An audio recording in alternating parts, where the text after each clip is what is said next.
एक ऐसी घटना होती है जिसने दुनिया भर में सबके दिलों की धड़कनों को रोक दिया। Baba Siddique, he was shot dead.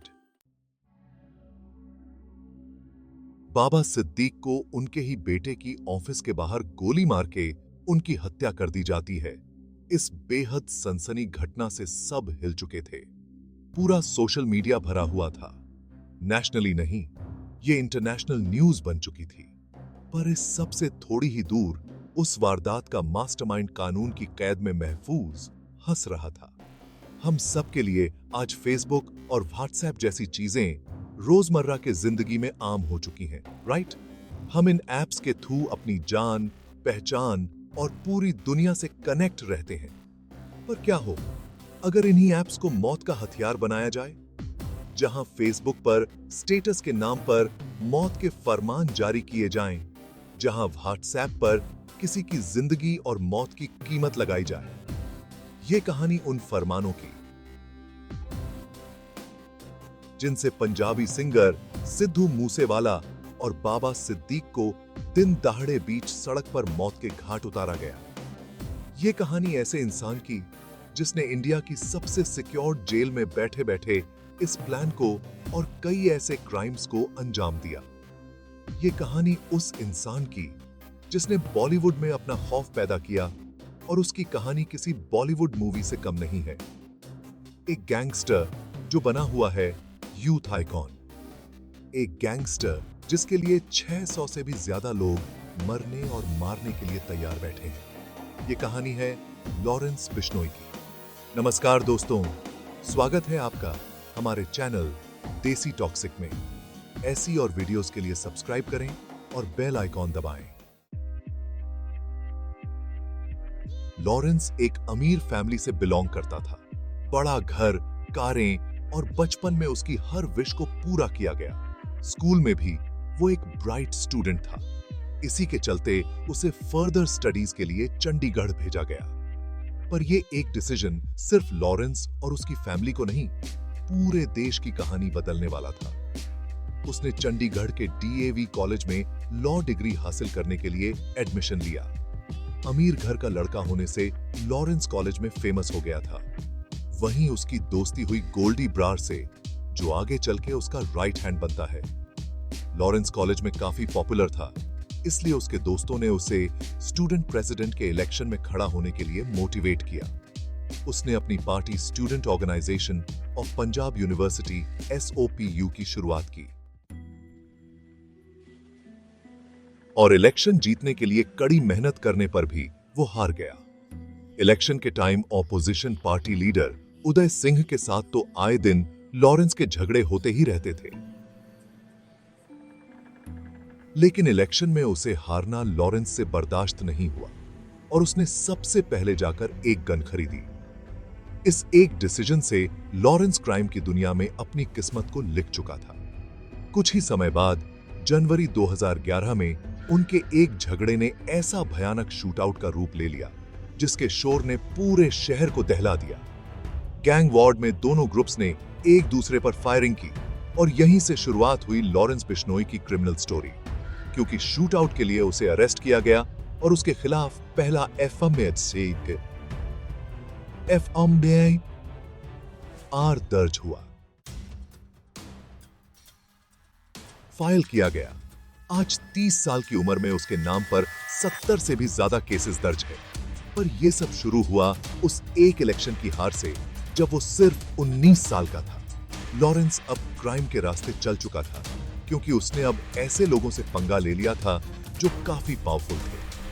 Lawrence ने पुलिस से बचने और अपने दुश्मनों को सबक सिखाने के लिए जग्गू भगवानपुरिया और रोकी फजलका के साथ हाथ मिलाया। जग्गू जो देश के सबसे अमीर और खूंखार मुजरिम माना जाता था, और रोकी जिसके ऊपर 23 मर्डर्स करने का इल्जाम था। इन दोनों के साथ काम करके लॉरेंस ऑफिशियली क्राइम की दुनिया में घुस चुका था और जल्द ही रैंक्स में ऊपर चढ़ गया। इनमें से जग्गू भगवानपुरिया बना लॉरेंस का गुरु, उसका मेंटर जिसने उसे सिखाया कि पैसे और पावर का रिश्ता कितना गहरा होता है। और देखते ही देखते अगले एक साल में लॉरेंस के नाम पर 50 से भी ज्यादा केसेस दर्ज हो चुके थे। Kidnapping, extortion, murder. 20 साल की उम्र में लॉरेंस बिश्नोई एक पक्का गैंगस्टर बन चुका था।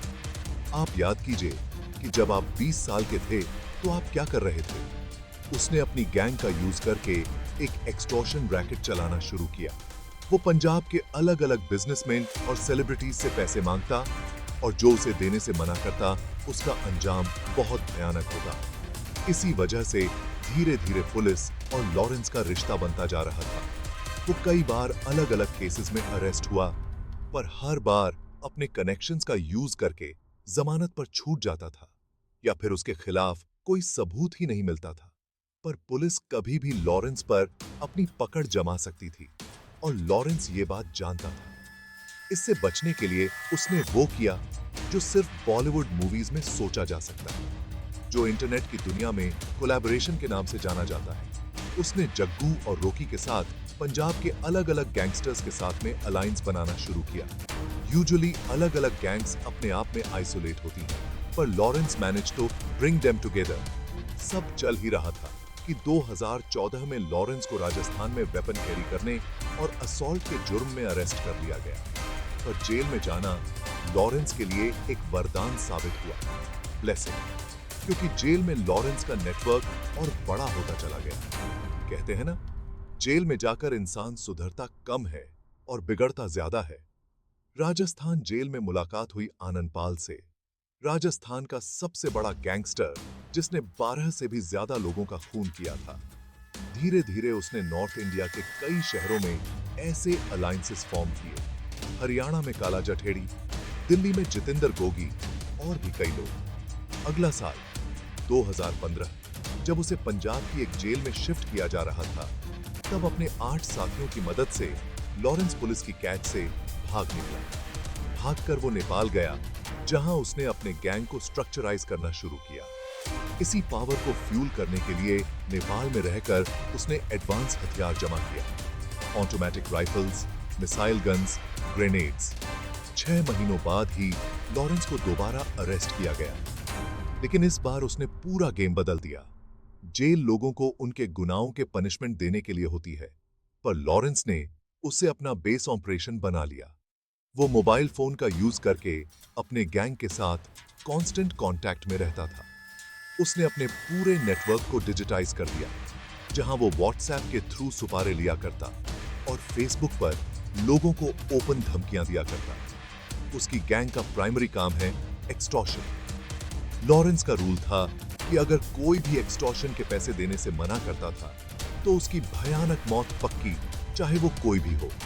आज लॉरेंस का नेटवर्क इतना बड़ा है कि लॉरेंस बिश्नोई गैंग में 600 से भी ज्यादा शूटर्स हैं, जो कि न सिर्फ इंडिया बल्कि थाईलैंड, कनाडा, यूके जैसे देशों में भी ऑपरेट करते हैं। उसने न सिर्फ पंजाब बल्कि राजस्थान, हरियाणा, दिल्ली, उत्तराखंड, यूपी जैसे शहरों में अपना आतंक फैलाया हुआ है। लॉरेंस के प्राइमरी रिक्रूट्स उसके स्टूडेंट बॉडी, यानी उसके मेजॉरिटी गैंग मेंबर्स स्टूडेंट्स हैं। उसे अपना आइडल मानते हैं और उसके एक इशारे पर मरने और मारने के लिए भी तैयार हैं। और ये सब कुछ हो रहा है जब लॉरेंस खुद जेल में है। तो चाहे जो हो, चाहे फेसबुक पर अनाउंस किया जाए कि ये काम लॉरेंस के लड़कों ने किया है, लॉरेंस के खिलाफ कोई एविडेंस होता ही नहीं है, क्योंकि वो जेल में है। वो भी मॉडर्न कालापानी कहे जाने वाले इंडिया की सबसे सिक्योर तिहाड़ जेल। सुना होगा ना आपने नाम। ये करने के लिए लॉरेंस सोशल मीडिया एप्स और अनट्रेसेबल कॉल्स का यूज करता है। लेकिन देशभक्त और भगत सिंह के फॉलोअर बताने वाले लॉरेंस की दोस्ती देश के दुश्मनों के साथ भी है।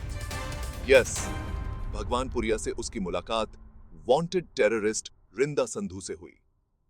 रिंदा संधू एक वांटेड टेररिस्ट जो इंडिया की जेल से भागकर पाकिस्तान चला गया और अब वो लॉरेंस के थ्रू इंडिया में टेरर फैलाने का काम कर रहा है। आज रिंदा और लॉरेंस के कनेक्शन से आईएसआई की हिट लिस्ट के टारगेट्स को मिटाया जाता है। इसे ये एक आपसी दुश्मनी का केस दिखाते हैं और आईएसआई पर किसी का शक भी नहीं जाता है। इसी के साथ लॉरेंस का connection Babbar Khalsa international BKI, जो कि एक खालिस्तानी टेरर ऑर्गेनाइजेशन है, उसके साथ लगाया जाता है, जिस वजह से लॉरेंस का कनेक्शन कई हाई प्रोफाइल टारगेटेड किलिंग्स में लगाया जाता है। कनाडा, नेपाल और दूसरी कंट्रीज में लॉरेंस ने अपने शूटर्स का यूज करके कई सोशल और रिलीजियस लीडर्स की टारगेटेड किलिंग्स करवाई। इसी के साथ अक्टूबर 2022 में मोहाली में पंजाब स्टेट इंटरनेशनल पर एक आरपीजी मिसाइल से अटैक हुआ। इसमें लॉरेंस पर आरोप है आरपीजी और दूसरे वेपन सप्लाई करने का। पर लॉरेंस को इंटरनेशनल रिकॉग्निशन मिली जब पिछले साल मई 2022 में international music artist Sidhu Moosewala का मर्डर हुआ। 29 मई 2022 सिद्धू मूसेवाला अपनी किसी रिश्तेदार से मिलने घर से निकला। आज किसी रीजन से उसने ना अपने साथ बॉडीगार्ड रखे और ना ही अपनी बुलेट प्रूफ कार। सिद्धू को आए दिन डेथ थ्रेट्स आया करते थे, मौत की धमकियां।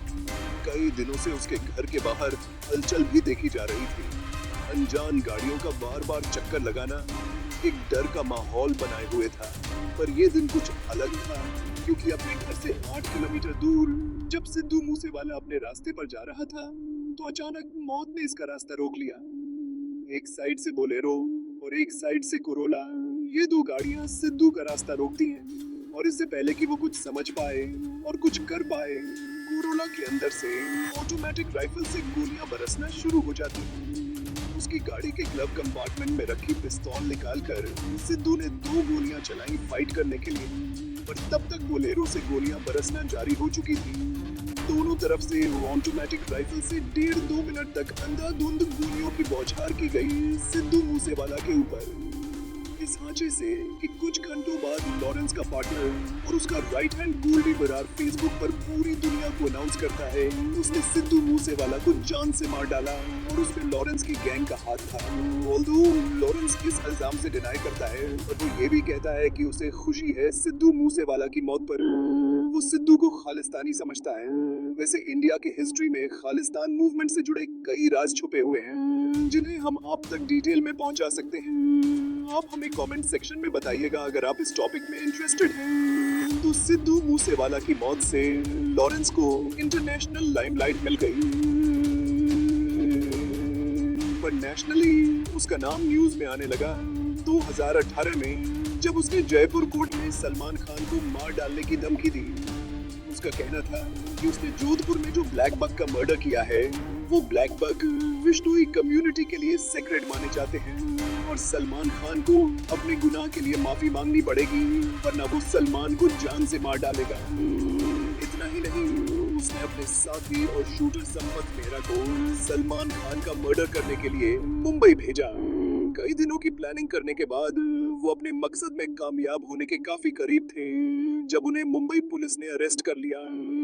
लोगों को लगता है मैं गैंगस्टर हूँ, पर गैंगस्टर मैं तब बनूंगा जब सलमान खान को मार डालूं।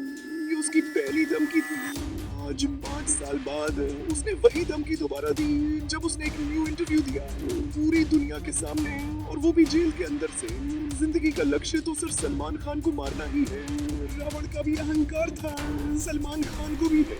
रावण का अहंकार तोड़ा गया था, सलमान खान का अहंकार मैं तोड़ूंगा। सिद्धू मूसेवाला की मौत के बाद से लॉरेंस बिश्नोई के गले का फंदा कसता जा रहा है। उसके कई शूटर्स को पुलिस ने अरेस्ट किया है और कईयों को एनकाउंटर में मार गिराया है।